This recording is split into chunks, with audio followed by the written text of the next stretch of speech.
अरे सुते दे यार, का भइल बोल। अरे उठी ना। काहे का उठावत हो?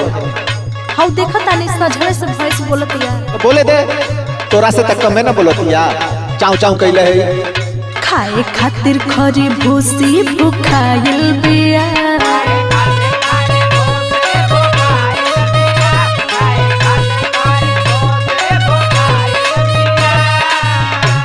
अरे सुनी वो बात नहीं थे। तो कौन बात बा बताओ। खाए खातिर खरी भूसी भुखाइल बिया। धन वाला राजा भैंस गरमाइल बिया।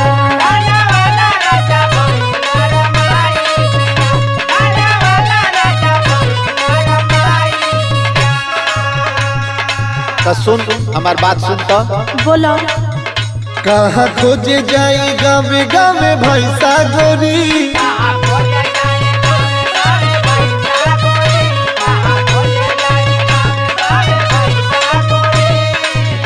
कहाँ खोजे जाई गावे गावे भैंसा गोरी।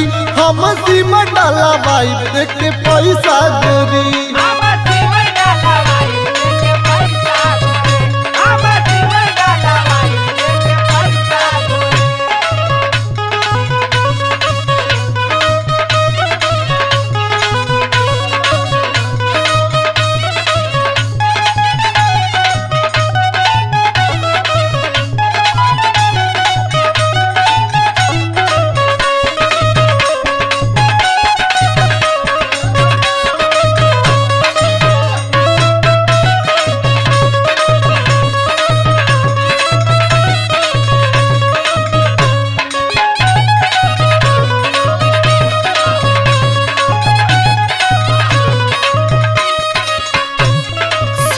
का सुन बताओ।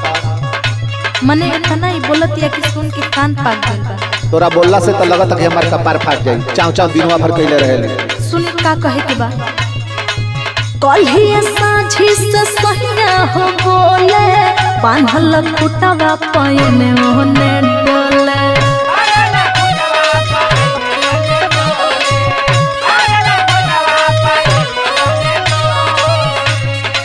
कल्हिया साझी से सहिया हो बोले। बांधल कुटवा पयने ओने डोले। और सुनी लाल चुआ काटे खूबे लड़ाइल बिया।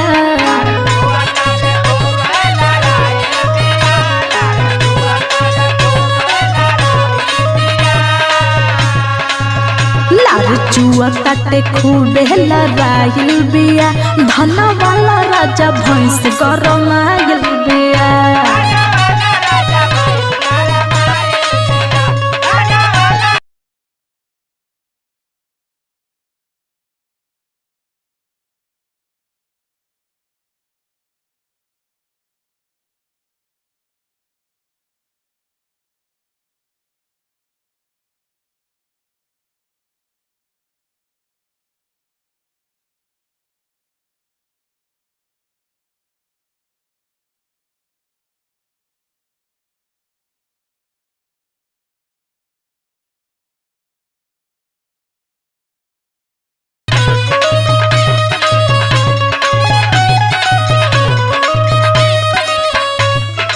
तो घबरो मत, लेके जात है ना। दम दिमाग खराब करके रख दिले है। सुगर ही से सूते में भी खलल मचा देली। ऐसा तोर आदत बा ना। बोलो बोलो। सीमंडला वाला के बढ़िया फायदा। डॉक्टर साहेब कर जाना तहर कायदा।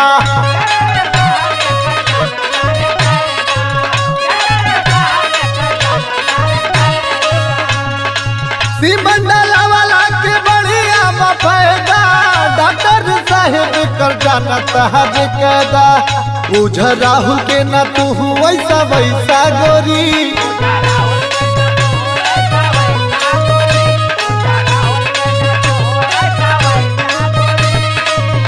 बुझ राहुल के ना तू वैसा वैसा गोरी। हम सीमा डाला बाई देख के पैसा गोरी।